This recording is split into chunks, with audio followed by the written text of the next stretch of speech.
friends, I am Jayant. Welcome to Maths with Jayant. In this video, we are going to discuss about roots. In our previous video, we have discussed about exponents. Exponents and roots are related to each other. That's why I watched my video on exponents before watching this video.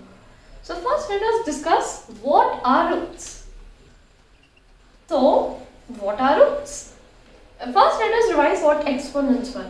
Exponents were repeated multiplication. So if I write 8 squared, it means we need to do 8 into 8, which is 64.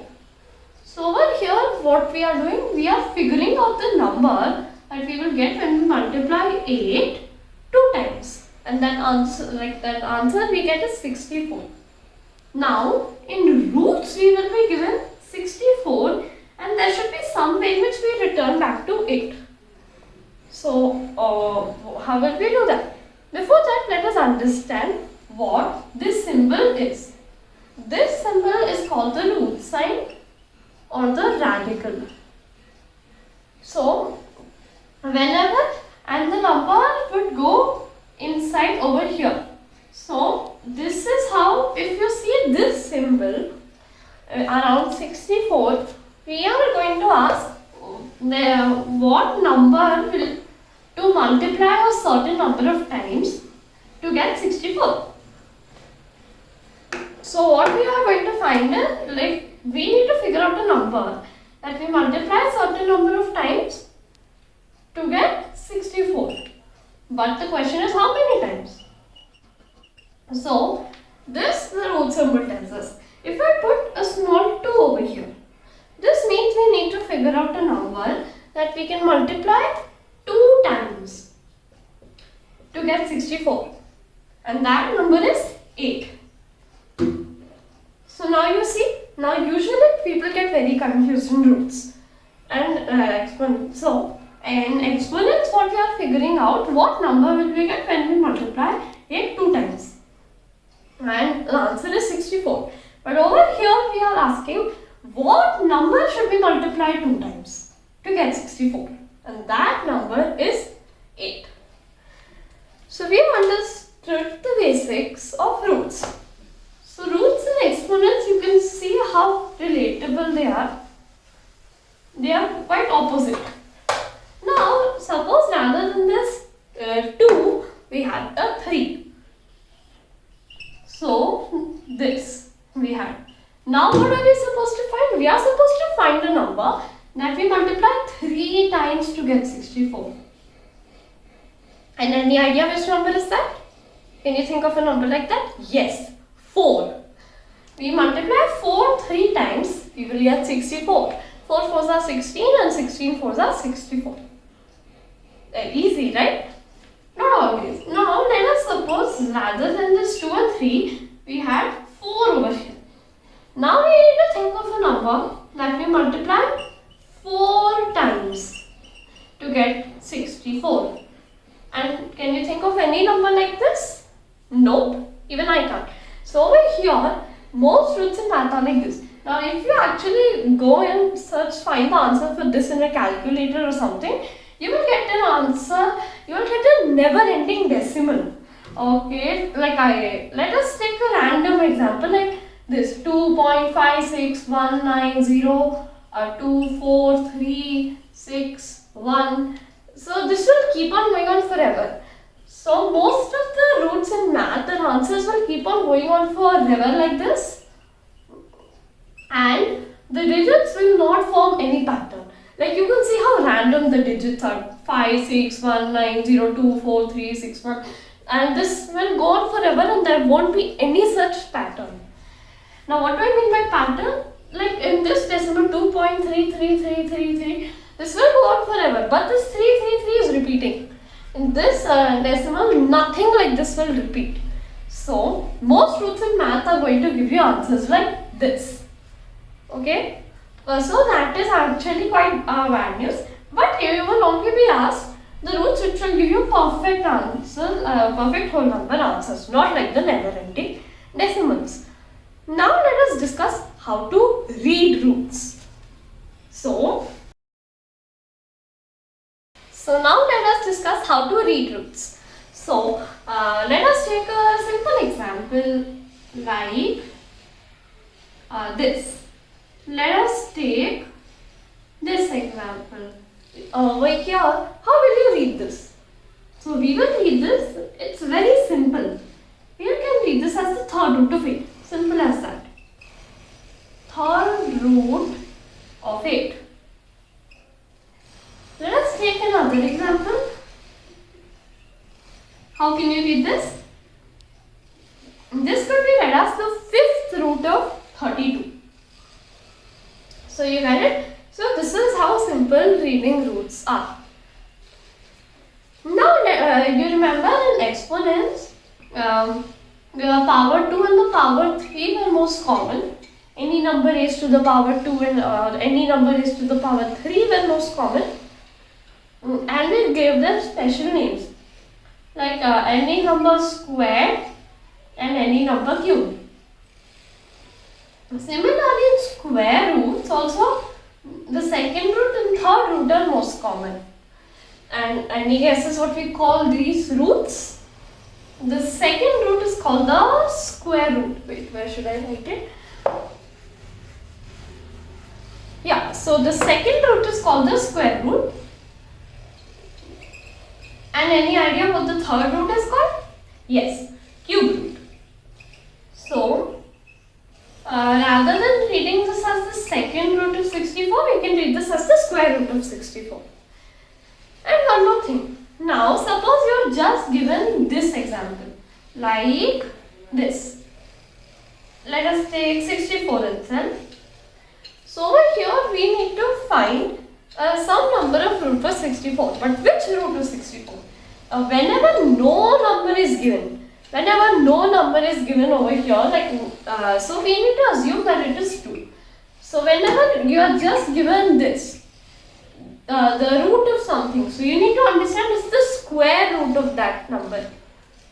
So if there is no number written, then you need to assume that it is the square root.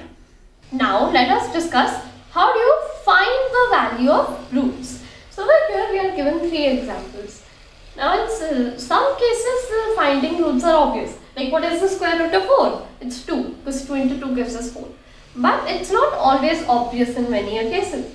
Like what's the square root of 324? Now some of you might even know, but it is not as easy to think that what answer will you possibly get. So now let us discuss how to find the value of square roots. So for finding square roots, we need to use prime factorization. We need to do prime factorization. So we have already discussed prime and composite numbers and prime factorization into separate videos in detail. So you can go and watch those videos if you don't know what prime factorization is. So let us prime factorize 81. So 81, it is divisible by 3. 27. 27 is also divisible by 3, we get 9. 9 is divisible by 3, we get 3. So we have 81 as 3 into 3 into 3 into 3. Now, is it fine that I write the square root of 81 as the square root of 3 into 3 into 3 into 3? Yes. We have just expanded 81 and written it over here. Now, this job makes it very easy. So this is our first step. You need to prime factorize the number. Second step, what we need to do? We need to make pairs of 2 or pairs of 2 same numbers. We need to group them and make them groups like friends. So over here, 3 and 3 in one group. The other group of 3 and 3 is in another group. Now what we need to do is, suppose this is a room. Suppose this is a room wherein all 4 3s are in one room, like this, they are locked in together, and we are making groups like this. You need to get out of this room. Now from each group of 2, only one can get out, and then we ignore the other. So from this I can take out 1 3 and we can leave this, and from this I can take out 1 3 like this. Okay. So what we need to do is we will take out 1 3 into 3, like from this 3 into 3 group we will take out 1 3, and from this 3 into 3 I will take out 1 3. So like this we will take out the factors and then you will be the square root of this number. So this is the method of finding square roots. Let us revise the steps. First, prime factorization, and then make groups like pairs of two numbers, pairs of two same numbers. You cannot make a pair of 2 and 3 like this, and then take out one digit and then multiply the factors, and then you will get the answer. So come, let us solve the second example. What is the square root of 225? So we are again going to do prime factorization. So let us prime factorize 225. 225 is divisible by 5. So we divide, we will get 45. 45 is again divisible by 5. We will get 9. 9 is divisible by 3. We get 3. So the square root of 225 would be written as the square root of 5 into 5 into 3 into 3. It makes sense? Now we are going to make pairs. So take a room, 5, 5, 3 and 3 are locked in it. We make pairs of 5 and 5. Now we cannot make pairs of 5 and 3. No. You need to make pairs, or like we need to make similar pairs. So we make 5 and 5 in one room and 3 and 3 in one room. Take out one number out from each pair. So we can take out 5 out from this pair into 3 out from this pair. We multiply both and we get 15. So the square root of 225 is 15. Okay. Now let us take our last example, which is the square root of 324. So now I guess you've understood how to find the square roots. So this will become easier for us.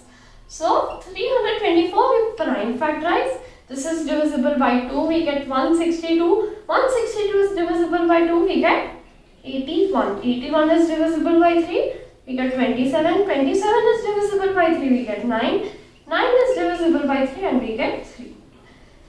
So the square root of 324, okay, I am writing over here. So the square root of 324 is equal to the square root of 2 into 2 into 3 into 3 into 3 into 3. Now we are going to make pairs, 2 into 1 pair, 3 and 3 1 pair, the other 3 and 3 1 pair. And as we know, we can't make 2 and 3 as a pair. We take out one factor from the root.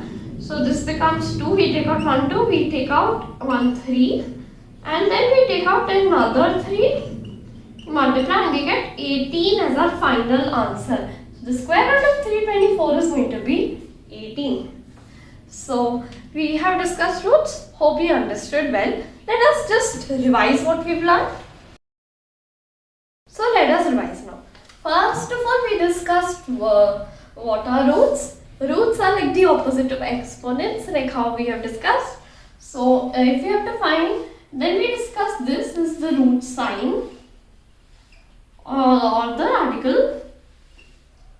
Now, so if we are in this, we are asked to find this. That means we need to figure out a number that we multiply 2 times to get 64, and that number is 8 in this case. So like this, then we also discussed that most roots in math are going to give you never ending and decimals, and then it is hard to find roots. It is hard to find roots, but we will only get the ones that will give us proper whole number or answers that will not go irrational, like they will not keep on going on forever without repeating. Then we discussed how to read roots, and then we discussed what are square roots and cube roots. Then we also found out how to find roots. So hope you understood very well everything. Thank you very much.